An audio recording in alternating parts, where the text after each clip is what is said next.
कक्षा बोलें कक्षा 12 में पढ़ने वाले सभी छात्र एवं छात्राओं का मैं अपने YouTube channel Chakrapani Pandey KLIC पर हार्दिक स्वागत एवं अभिनंदन करता हूं। बच्चों, कल मैंने आपको प्रथम भाग के भारतीय इतिहास के कुछ विषय के संबंध में जानकारी दी थी। इसमें ईंट, मनके तथा अस्थियां आपको पढ़ना है, जिसमें मैंने इस सभ्यता का आरंभ, इनके निर्वाह के तरीके आदि के बारे में मैंने आपको विस्तृत रूप से पढ़ाया था। साथ ही साथ इससे संबंधित जो भी मैटर था वो मैंने अपने डिस्क्रिप्शन बॉक्स में डाल दिया था, आप वहाँ से इसको नोट कर सकते हैं। आज हम आपको कृषि एवं प्रौद्योगिकी के बारे में बताएंगे कि इस सभ्यता के लोग कृषि एवं प्रौद्योगिकी का कैसे इस्तेमाल करते थे। ध्यान से पढ़िएगा, देखिएगा, नोट्स बनाइए। हालांकि अनाज के दानों से कृषि के संकेत मिलते हैं। इस सभ्यता में अनाज के जो दाने मिले हुए हैं उनसे कृषि खेती के संकेत मिलते हैं, पर वास्तविक कृषि विधियों के विषय में स्पष्ट जानकारी मिलना बहुत ही कठिन है। प्रश्न है, क्या जुते हुए खेतों से बीजों का छिड़काव किया जाता था? मोहरों पर किए गए रेखांकन तथा मृद मूर्तियाँ इस ओर इशारा करती हैं कि वृषभ के विषय में जानकारी थी। वृषभ मीन्स बैल के विषय में जानकारी थी। आप जानते हैं कि खेती में प्राचीन काल में बैलों का प्रयोग किया जाता था और इस आधार पर यह पुरातत्वविद मानते हैं कि खेत जोतने के लिए बैलों का प्रयोग होता था। साथ ही चोलिस्तान के कई स्थलों पर बनावली से मिट्टी से बने हल के प्रतिरूप मिले हैं। हल नहीं मिला है, उसके प्रतिरूप मिले हैं, उस जैसे आकार की चीज़ें मिली हैं। इसके अतिरिक्त पुरातत्वविदों को कलिबंगन, जो राजस्थान में है, नामक स्थान पर जुते हुए खेत के साक्ष्य भी मिले हैं, जो आरंभिक हड़प्पा स्तरों से संबंध हैं। इस खेत में हल रेखाओं के दो समूह एक दूसरे को समकोण पर काटते हैं और जिससे ये पता चलता है कि एक साथ दो अलग अलग फसलें उगाई जाती थीं। इसके अलावा पुरातत्वविदों ने फसलों में प्रयुक्त औजारों को पहचानने का भी प्रयास किया है। कटाई के लिए प्रयुक्त औजारों को पहचानने का प्रयास पत्थर के बने हुए फलकों के आधार पर, फलक मीन्स हंसिया, फलकों के आधार पर किया गया है। फिर भी वे धातु और औजारों का प्रयोग करते थे, ऐसा पुरातत्वविदों का मानना है। अधिकांश हड़प्पा स्थल अर्ध शुष्क क्षेत्रों में स्थित हैं, जहां संभवतः कृषि के लिए सिंचाई की आवश्यकता पड़ती होगी। अफगानिस्तान में शोर्तघई नामक हड़प्पा स्थल से नहरों के कुछ अवशेष मिले हैं, परंतु पंजाब के और सिंध में नहीं। ऐसा संभव है कि प्राचीन नहरें बहुत पहले ही गादों से भर गई थीं। ऐसा भी हो सकता है कि कुआं अथवा कुओं से प्राप्त पानी का प्रयोग सिंचाई के लिए किया जाता था।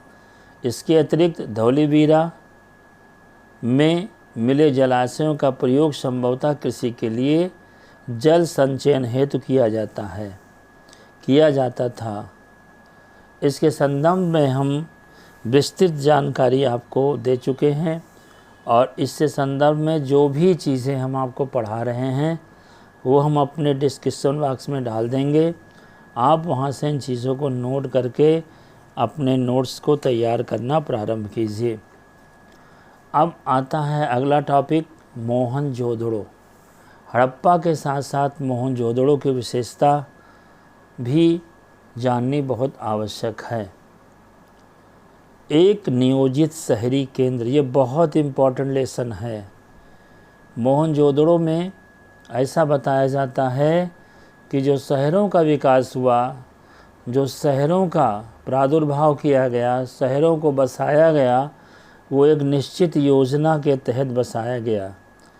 इसके संबंध में हम आपको एक पूरा मैप, नक्शा अभी डाल देंगे। उस नक्शे का पूरी तरीके से आप अध्ययन कीजिएगा, जिससे ये पता चलेगा उन छात्र छात्राओं के लिए जो इतिहास में विशेष रुचि रखते हैं कि किस तरह से निचले शहर को और ऊपर वाले शहर को बसाया गया था, किस तरह से शहर के चारों ओर दुर्ग बनाए गए थे और किस तरह से शहर को सुरक्षित किया गया था। तो इसके संबंध में थोड़ी सी जानकारी आप पढ़ें। हड़प्पा सभ्यता का सबसे अनूठा पहलू शहरी केंद्रों का विकास था। एक केंद्र मोहनजोदड़ो को और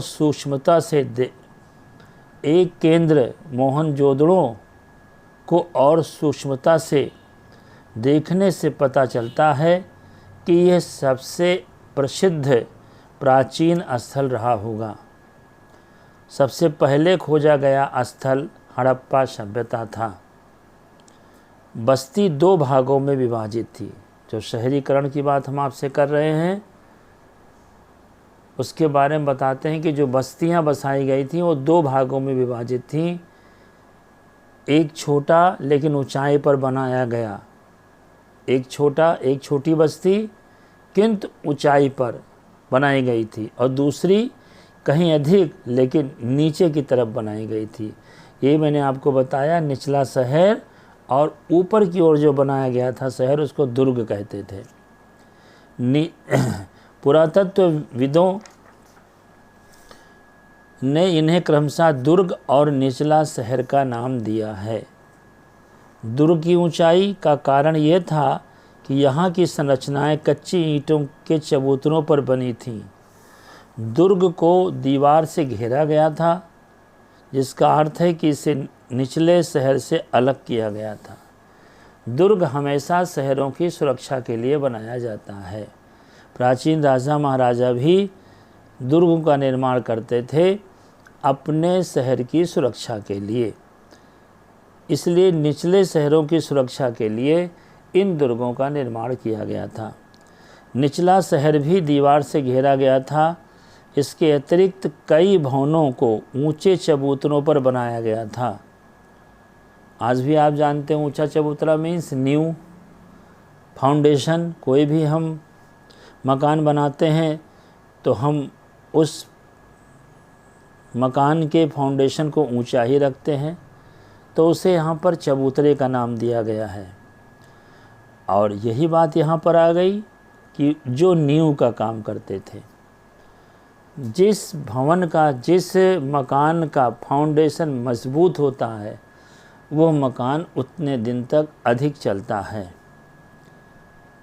अनुमान लगाया गया कि यदि एक श्रमिक प्रतिदिन 1 घनीय मीटर मिट्टी ढोता होगा तो मात्र आधारों को बनाने के लिए 40 लाख श्रम दिवसों अर्थात बहुत बड़े पैमाने पर श्रम की आवश्यकता पड़ी होगी। ये एक ऐसी बात बताई गई है जिसको आपको जानने की ज़रूरत है, कोई लिखने की ज़रूरत नहीं है। इसलिए क्योंकि पहले श्रमिक ही हाथों से काम करते थे, तो जो भी चीज़ें बनाई जाती थीं वो मज़दूरों की सहायता से बनाई जाती थीं और कई श्रमिकों को एक साथ लगाया जाता था। आज हम मशीनों के द्वारा काम करते हैं, मशीनों के सहारे से हर काम जल्दी हो जाता है, लेकिन मशीनें बना तो देती हैं उन चीज़ों को, लेकिन वो मजबूती जो हाथों से बनाई जाती थी, श्रमिकों की सहायता से बनाई जाती थी, वो मजबूती आज मशीनों के द्वारा नहीं आ पाती है। काम तो कम समय में हो जाता है लेकिन मजबूती नहीं आती है। अब कुछ और चीज़ें जानने की कोशिश करते हैं। एक बार चबूतरों को यथास्थान बनाने के बाद शहर का सारा भवन निर्माण कार्य चबूतरों पर एक निश्चित क्षेत्र तक सीमित था। आज भी ऐसा प्रतीत होता है कि पहले बस्ती का नियोजन किया गया था और फिर इसके अनुसार कार्यान्वयन नियोजन नक्शा बनाया गया कि इन चबूतरों पर इस प्रकार के नक्शे बनाएंगे, इस प्रकार के भवन बनेंगे। तो नक्शों के आधार पर भवनों का निर्माण चबूतरों पर किया गया। चबूतरा मैं बार बार कह रहा हूँ, फाउंडेशन नींव को कहते हैं। नियोजन के लिए अन्य लक्षणों में ईंट शामिल है, जो भले ही धूप में सुखाकर अथवा भट्ठी में पकाकर बनाई गई हों, एक निश्चित अनुपात की होती थी। मकान बनाने में आज भी ईंटों का प्रयोग होता है, तो तब भी एक निश्चित अनुपात में लंबाई और चौड़ाई में ईंटों का निर्माण होता था। अब वह ईंटें चाहे धूप में सुखाकर बनाई जाती हों रही हों अथवा भट्ठी में पकाकर बनाई जाती रही हों, इसका विशेष अनुमान या पता नहीं चला है। जहाँ लंबाई और चौड़ाई ऊंचाई की क्रमशः 4 गुनी और 2 गुनी होती थी। ये देखिए, पता चला कि एक ईंट की जो लंबाई और चौड़ाई ऊंचाई क्रमशः 4 गुनी और 2 गुनी होती थी। इस प्रकार की ईंटें सभी हड़प्पा बस्तियों में प्रयोग में लाई गई थीं, ऐसा पुरातत्वविदों को प्राप्त हुआ है। तो ये तो हुआ आपका एक नियोजित शहर के निर्माण की प्रक्रिया। अब नियोजित शहर में पानी के निकलने की व्यवस्था होनी चाहिए, नालों की व्यवस्था होनी चाहिए। तो आज हम थोड़ा सा आगे जा कर के नालों के निर्माण के बारे में आपको बताते हैं, और इसके साथ ही साथ इससे संबंधित जो भी फोटोग्राफ्स हैं, जो भी लिपियां हैं, जो भी चीज़ें हमारे पास अवेलेबल हैं, वो सारी चीज़ें हम आपको डालेंगे डिस्क्रिप्शन बॉक्स में, और आप वहाँ से नोट करते जाइएगा।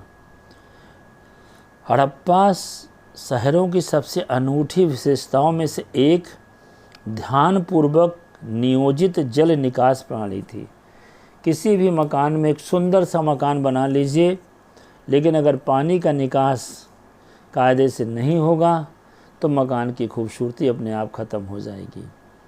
यहाँ हड़प्पा शहरों की सबसे अनूठी जो विशेषता थी वो यही थी कि यहाँ पानी के निकलने की बहुत अच्छी व्यवस्था की गई थी। निचले शहरों के नक्शे को यदि हम ध्यान से अवलोकन करते हैं तो हमें पता चलता है कि सड़कों तथा गलियों को लगभग एक ग्रिड पद्धति में बनाया गया था, और ये दूसरों को समकोण पर काटती थी। ऐसा पता चलता है कि पहले नालियों के साथ साथ गलियों को बनाया गया, और फिर उसके अगल बगल आवासों का निर्माण किया गया। आज भी ऐसे ही होता है, आवास नालियों के पीछे होने चाहिए, और नालियाँ हमेशा आवास से आगे की ओर निकलती हैं, ताकि उसके साफ़ सफाई में कोई विशेष प्रॉब्लम न हो। यदि घरों के गंदे पानी को गलियों की नालियों से जोड़ना था तो प्रत्येक घर की कम से कम एक दीवार पर गली से सटा होना आवश्यक था। ये उस समय की बात है। तो ये मैंने आज आपको बताया है एक नियोजित शहर के बारे में। अब ज़्यादा अगर हम आपको बताते चले जाएंगे तो आप ऊब जाएंगे, आप लिख ही नहीं पाएंगे। आप जितना मैं पढ़ा रहा हूँ, जितना मैं आपको बता रहा हूँ, उतना आप नोट्स बनाने की कोशिश करें, लिखने की कोशिश करें। मैंने आपको पहले ही बताया है कि अभी यह स्पष्ट नहीं है कि सरकार ने कितने % कोर्स ख़त्म किए हैं या कितने % कोर्स से संबंधित पेपर आपके इम्तिहान में आएगा। पिछली बार 30% था, इस बार अभी कुछ पता नहीं कोरोना वायरस की वजह से। तो मैं आपको शुरुआत से पढ़ा रहा हूँ।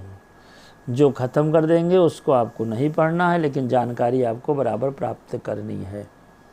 तो कक्षा 12 के मेरे छात्र छात्राओं, ज़्यादा से ज़्यादा लोगों को बताइए कि इतिहास की पढ़ाई ऑनलाइन शुरू हो गई है। आप अपने साथियों को मेरे चैनल से जुड़ने का प्रयास करें। मैं कोई मैसेज नहीं कर पा रहा हूँ आपके पास, आप स्वयं खोज लें और ज़्यादा से ज़्यादा अपने साथियों को, अपने दोस्तों को, अपने सहपाठियों को, अपने मित्रों को बताएं कि सर जी पढ़ा रहे हैं इंग्लिश, इतिहास पढ़ा रहे हैं, आप आइए, उनसे जुड़िए और नोट्स बनाना शुरू कीजिए। कोरोना वायरस से सावधान रहिए, लापरवाही मत कीजिए, क्योंकि एक लापरवाही आपकी ज़िंदगी पर भारी पड़ सकती है। हमेशा सैनिटाइज़र का प्रयोग करें, बार बार हाथ को धोएं, और यदि आप पढ़ाई में लगे रहेंगे तो आपको बाहर निकलने का मौका ही नहीं मिलेगा। विशेष रूप से मेरी छात्राएं, जिनका मैं कक्षा अध्यापक हूं, उनसे मेरा विनम्र निवेदन है कि वो अब पढ़ाई शुरू कर दें, कल का इंतज़ार मत करें, वो इंटरमीडिएट की पढ़ाई शुरू करें। हम उन्हें अश्योर करते हैं कि कक्षा 11 को भूल करके अब वो कक्षा 12 की पढ़ाई शुरू करें ज़्यादा से ज़्यादा। और अगर कोई प्रश्न है तो मेरा नंबर सबके पास में है, मेरे नंबर पर प्रश्न करके आप वैसे ही बात करके पूछ सकती हैं, व्हाट्सएप करने की ज़रूरत नहीं है। लेकिन मेरे इस चैनल को ज़्यादा से ज़्यादा सब्सक्राइब कर लें। मैं कोशिश करता हूँ तबीयत ख़राब होने के बाद भी कि मैं डेली आकर आपको पढ़ाऊँ। बहुत बहुत धन्यवाद। आपका दिन शुभ हो।